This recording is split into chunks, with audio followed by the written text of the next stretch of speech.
Hi, welcome to North Star Big Book. I'm Carly. I'm a recovered alcoholic.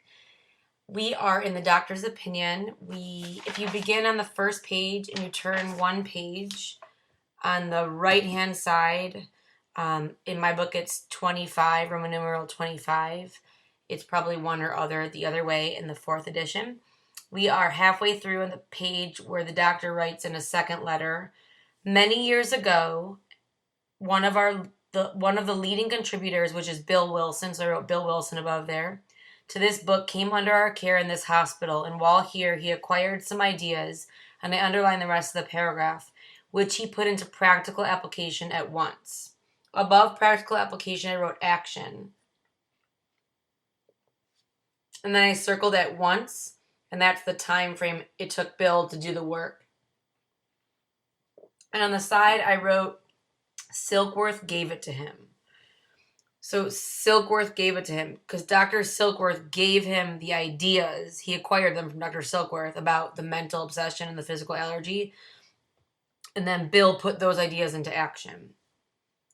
It says later he requested the privilege of being allowed to tell his story to other patients. I circled the word privilege. And above it, I wrote how to look at telling our story. I wrote how to look at telling our story. I love this word. It is a reminder and a humble wake-up call. I am totally guilty of this in my early sobriety. And one of my sponsors had said to him, don't you dare ever stand up at the podium and say that you didn't want to leave because you were nervous or you didn't want to come here tonight, because it's a privilege to do so, because we are people who should not be asked to come anywhere. So I love that reminder that Bill looked at it as a privilege and that I still need to look at it as a privilege. It says here, and with some misgivings we consented. The cases we have followed through have been most interesting. In fact, many of them amazing. I underline the rest of the paragraph. And we're going to be talking about what makes us attractive to new people. So I underline the rest of the paragraph, and on the side I wrote what makes us attractive to new people. And if you think about it, Bill Wilson, who was one of Dr. Silkworth's hopeless patients, gets sober and comes to Dr. Silkworth and says, can I tell my story to your patients? Goes to the hospital where men and women are being kept for alcoholic insanity and tells his story. It says the unselfishness of these men as we have come to know them. So that's one of our principles, to be unselfish. The entire absence of profit motive, which is another one. So I have principles written here. And their community spirit is indeed inspiring to one who has labored long and wearily in this alcoholic field. And on the side next to long and wearily, I wrote without a solution. So he's saying, for those who don't have a solution, this is a long and wearily path. And I underlined, they believe in themselves and still more in the power which pulls chronic alcoholics back from the gates of death. And if you are doing the underlying in red, like I am doing whenever there's something that's really intense, I underlined back from the gates of death, because that's pretty intense.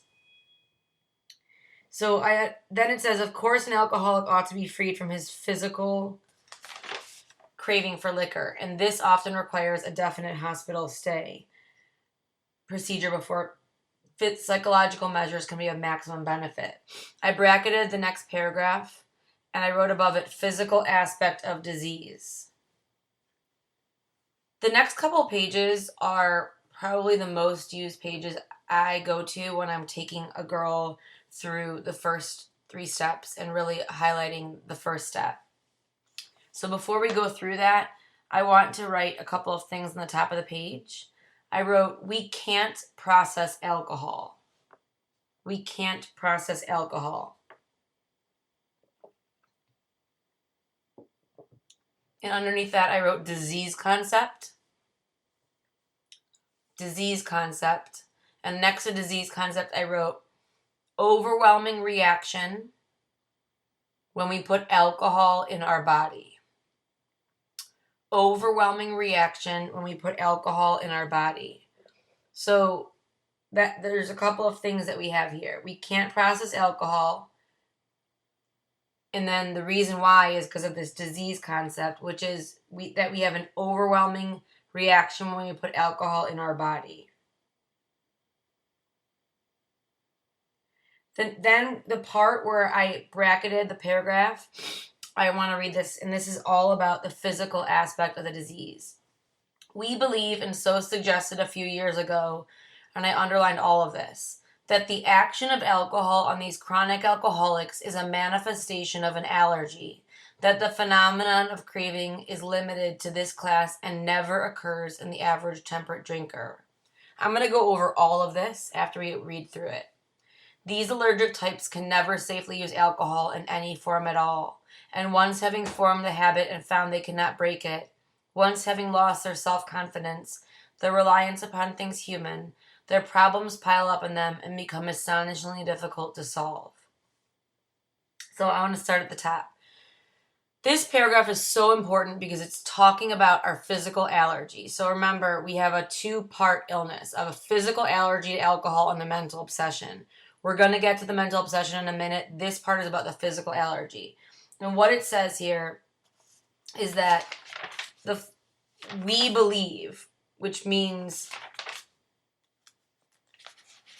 that the doctor and the people that are studying this and AA believe that when alcohol is put on someone who's a chronic alcoholic, and chronic just means someone who has something happen over and over, a chronic alcoholic, that it manifests in an allergy. So when I put alcohol in my body, an allergy happens.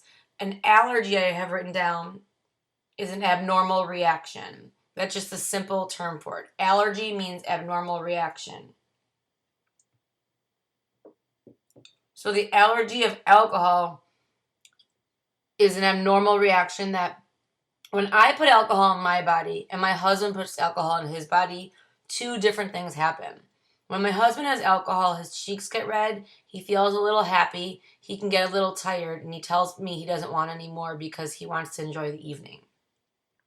That's so foreign to me that I have a hard time saying it with a straight face. When I put alcohol in my body, the number one thing that's going to happen is I want a second drink, and I get one before I even finish my first. And then after I have my second drink, I have a third, and then I have a fourth, and I keep going until I either black out or pass out or it's taken away from me. When I put alcohol in my body, the abnormal reaction that I have is I need more. That I didn't know was abnormal because it's all I knew and it's all I surrounded myself with. But the book is telling me, and the men of medicine are telling me from this book, that that's not normal. And it goes to say that the phenomenon, which is something that happens that is not explainable, of craving, and above the word craving I wrote physical. So this physical need, this physical craving that happens in our bodies is limited to this class. The class they're talking about is alcoholics, and never occurs. I double underline never occurs. Never occurs in the average temperate drinker. So that blew my mind. First of all, I didn't hang out with the average temperate drinker when I was drinking. I only hung out with people that got wasted. We would say, let's go get annihilated. Let's go get obliviated. Let's go drink until we can't breathe, basically, is what we were doing. Until we can't see, until we don't know what we're doing. That was our fun.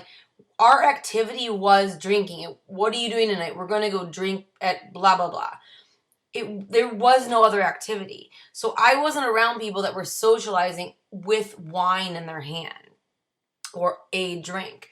And so I didn't know that. But when I got here, it was explained to me that the action that I take when I put alcohol in my body creates an effect in my own body that triggers something that makes me need more. And that only happens to real alcoholics. So that was the first thing that blew me away.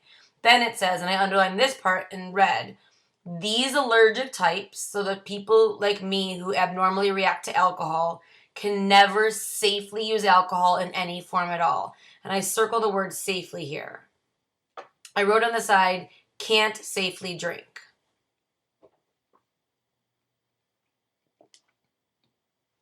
Here's this time where I pause and I identify something that can be glossed over easily, especially with a new person.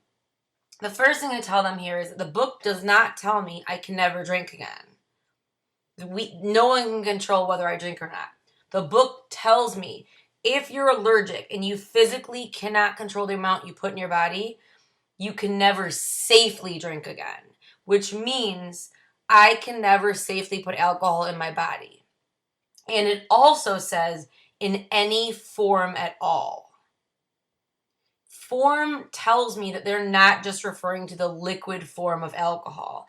And this is when I tell the girls I'm working with, we cannot take anything in our body that's going to change the way that we think, right? So I can't take NyQuil if I'm having a hard time sleeping. I can't take Robitussin or a cough syrup that's going to put me to sleep. I can't take some kind of over-the-counter drug that is going to make me feel crazy, caffeinated, under-caffeinated. I can't take pot. I can't snort anything. I can't smoke anything that is a drug.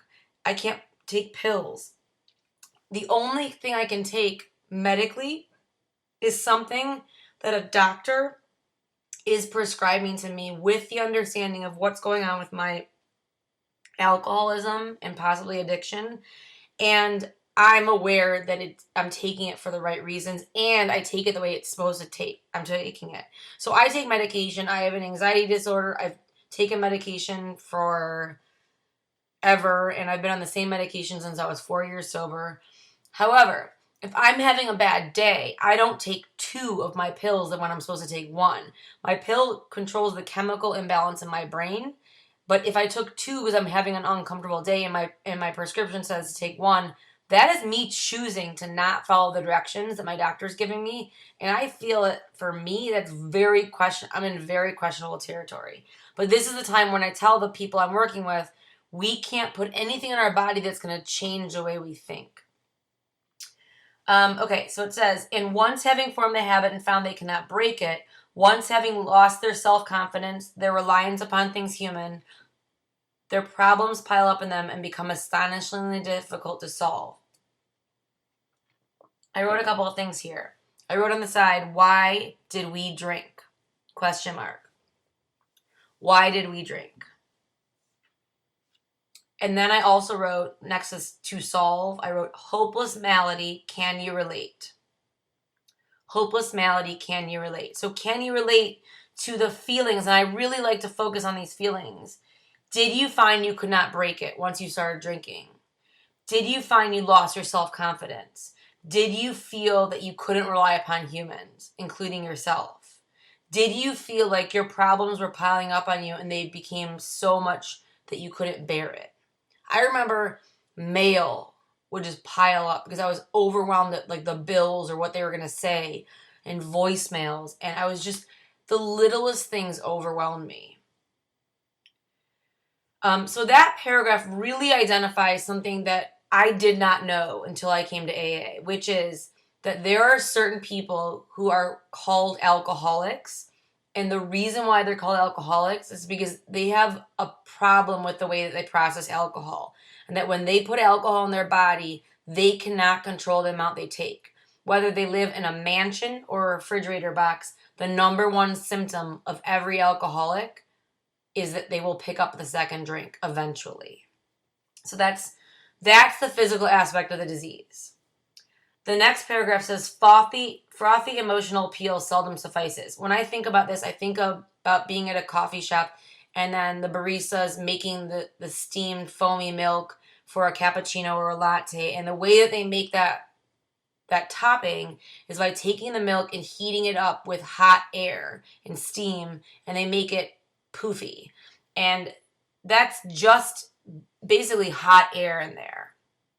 So what they're telling me here, the first 100 men and women, is that you cannot take emotional appeals and blow them up and try to make me stop drinking. Like, oh, look what you're doing to yourself. Look what you're doing to your kids. Look what you're doing to your family. Look what you're doing to your life. Because those are all real, true things. But the reason why we drink isn't because we don't get it. We drink because we have a physical allergy to alcohol and we have a mental obsession which creates a big thought in my mind that blocks out all those thoughts, like look at your kids, look at your mom, look at your husband, look at your dad, and puts all of those aside because the obsession is a thought that blocks out all other thoughts. And so those kind, heart-wrenching things can't reach this alcoholic because my heart is blocked off with resentment and fear and dishonesty and selfishness that I've placed in between me and you and me and God. So nothing you say can reach me. And I underline the rest of the paragraph. It says, the message which can interest and hold these alcoholic people must have depth and weight. And I wrote on the side, the truth. And I wrote on the side, the solution. So I wrote the truth and the solution. So my message has to have depth and weight, which means I need to tell you the truth, which is that when I looked in the mirror when I was still out there, I hated myself. And I would spend so long in front of the mirror. I can picture it right now when I close my eyes in that little bathroom in Athens, Ohio. And I would stare at myself in the mirror and I hated what I saw. I didn't look on the outside like how I felt in the inside. And I didn't even recognize the person on the outside anymore. And I would look in my eyes and they were always black because my pupils were so big. And I hated what I saw. And I wanted to die. And I couldn't stand being with myself. That is my truth. That's what alcohol did to me. And I tell them that. And that's the message that they need to hear. It says, in nearly all cases, their ideals must be grounded in a power greater than themselves if they are to recreate their lives. I want to recreate my life because my life is garbage at this point.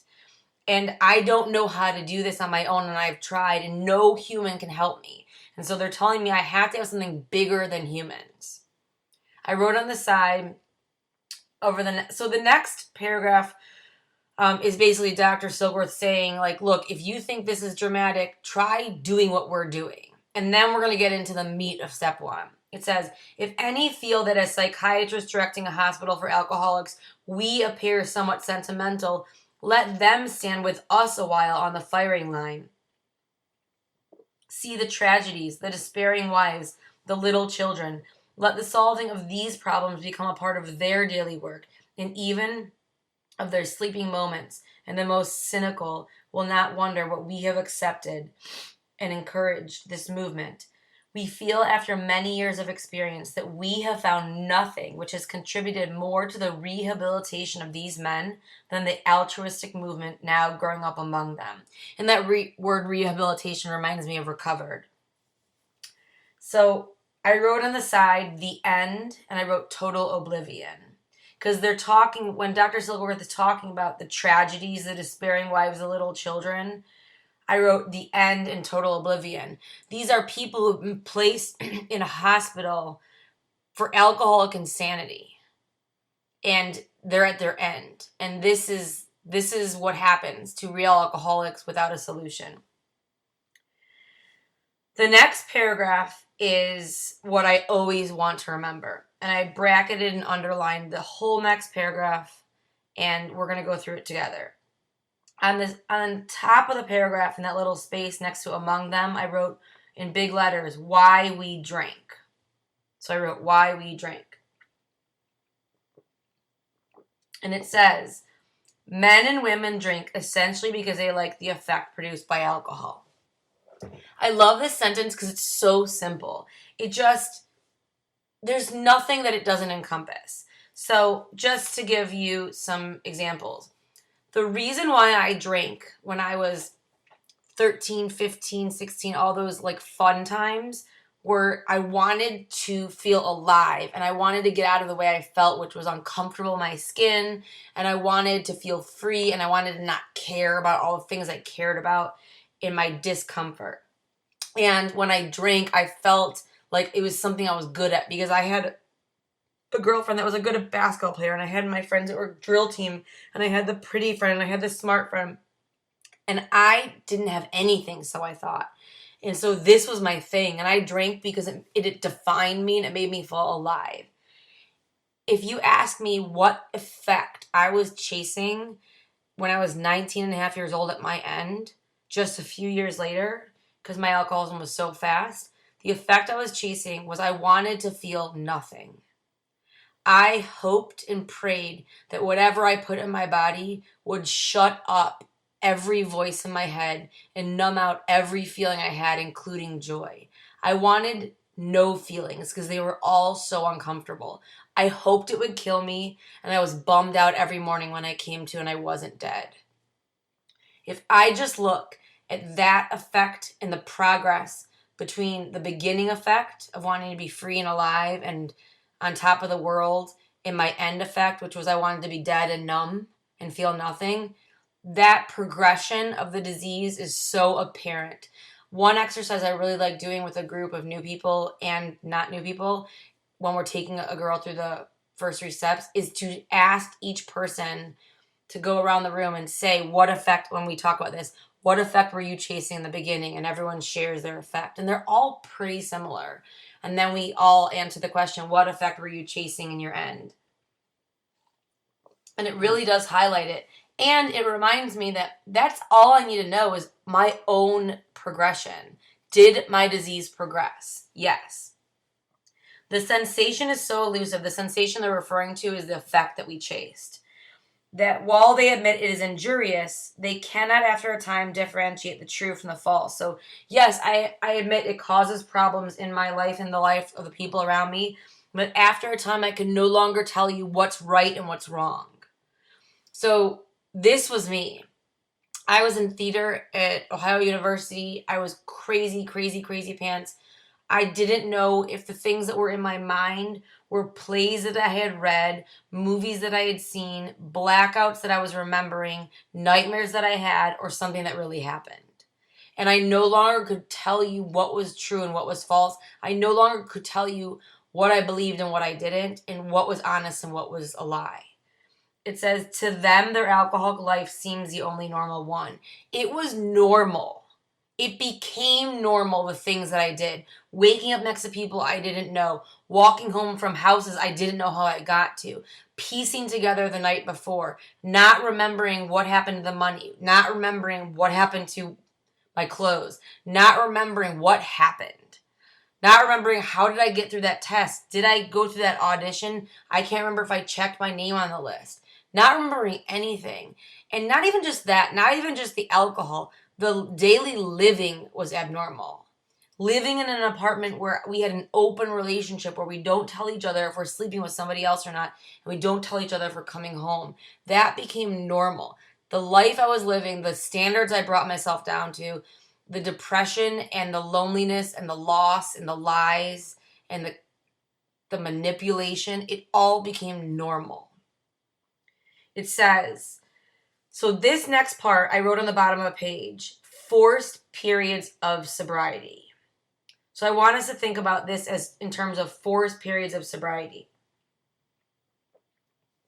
So this bottom part that we're going to go over is what happens to me and to the alcoholic during a period when we are forcing ourselves to not pick up a drink. So either the judge did it, a family member did it, a loved one did it, we did it ourselves. We put ourselves in a position where we don't drink on purpose. And this is how we feel. My mom was who did it. My mom and dad are sober in AA 26 years, thank God.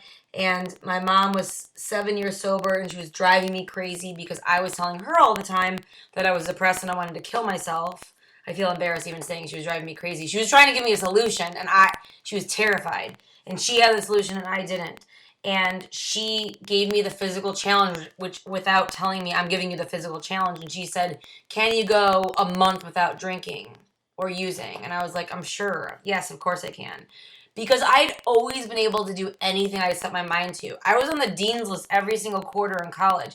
I was a 3.85 student in high school, no matter how much I put in my body. I was involved in every club, including Mothers Against Drunk Driving, as I was drunk driving. I was crazy, but on the outside, I was constantly achieving because I didn't want anyone to call me out and say I was a mess.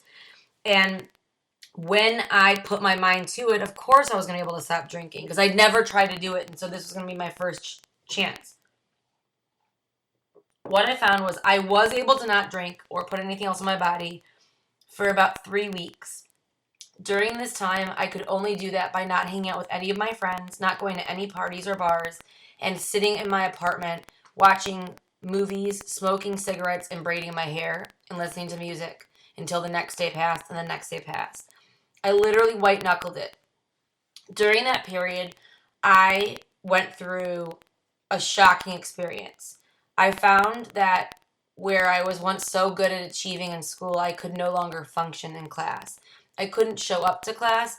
I couldn't sleep at night because I was so haunted by nightmares I was having, and I couldn't fall asleep because I was afraid I was going to have them. And I wasn't falling asleep naturally anymore because I wasn't passing out from all the things I was putting in my body. I was terrified, and I was no longer just suicidal, which I was every single day. I was now homicidal.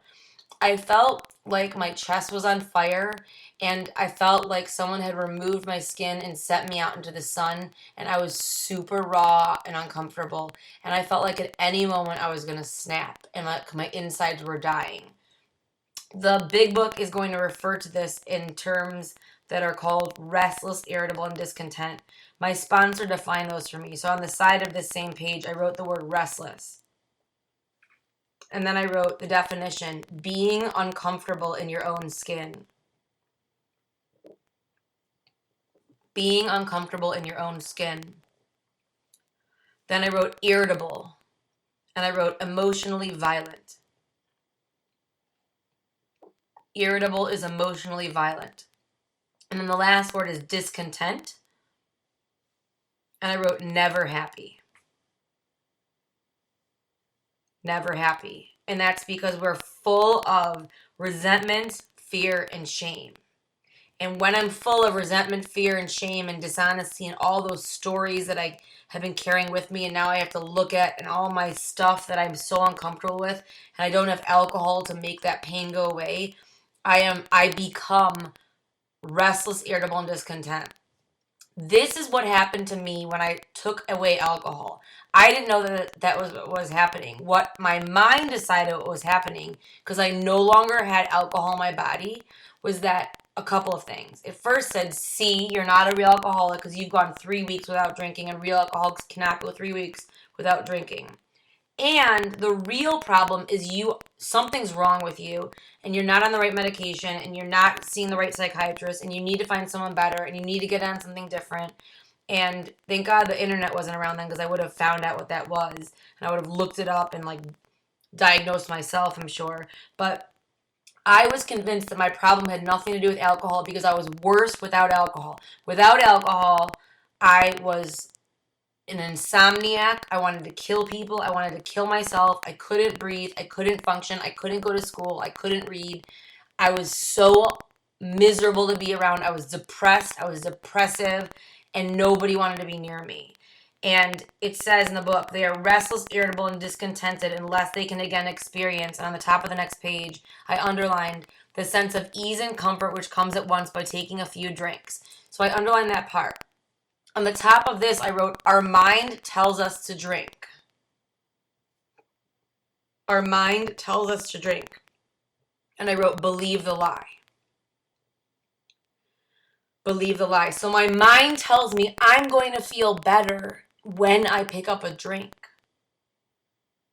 And I'm full of guilt, shame, and remorse. I wrote that on the side, guilt, shame, and remorse. And I wrote, mind records the solution for the next time we have a problem. Mind records the solution for the next time we have a problem. My mind remembers that when I was sad that my boyfriend broke up with me and I got drunk that day, that it made me feel better. And my mind remembers that solution because the most uncomfortable thing for me is to not feel okay. Being uncomfortable is unbearable. And so I only remember what makes me feel better. And so my mind remembers, you feel better when you drink. Remember that. It convinces me I'm not a real alcoholic because I've gone this long. It tells me that my real problem has nothing to do with alcohol, and my real problem is I'm not on the right medication, and you'll feel better when you pick up a drink. Why don't you just have a little bit so you can calm down and take the edge off, and you'll call the hospital tomorrow where your new psychiatrist that you just recently met is, and you'll get on a different medication. And as soon as I pick up the drink, I feel better. I actually feel better as I'm pouring the drink, knowing what's going to happen, knowing the relief I'm going to get. It's the only relief I know. And as soon as I pour the drink into my body, I activate the physical allergy, which has been completely dormant for 3 weeks. The only reason I pick up that drink is because my mind tells me the lie to pick it up. I pick up the drink and it says drinks which they see others, and the word others I underline and I wrote non-alcoholics. So I look at people that are not alcoholics picking up drinks, and they do it with impunity, which means freedom from harm. And then I underline the word after. So after I put alcohol in my body, my mind told me to put alcohol in my body, I put alcohol in my body, I activate the physical allergy, I succumb to the desire, I circle the words the desire, and I wrote above that mental. I succumb to the desire in my mind, again, as so many do, and then I underline, and the phenomenon of craving develops. And above phenomenon, I wrote after. So the phenomenon, the physical allergy develops after I put the alcohol in my body. And I underline, they pass through the well-known stages of a spree, emerging remorseful with a firm resolution not to drink again.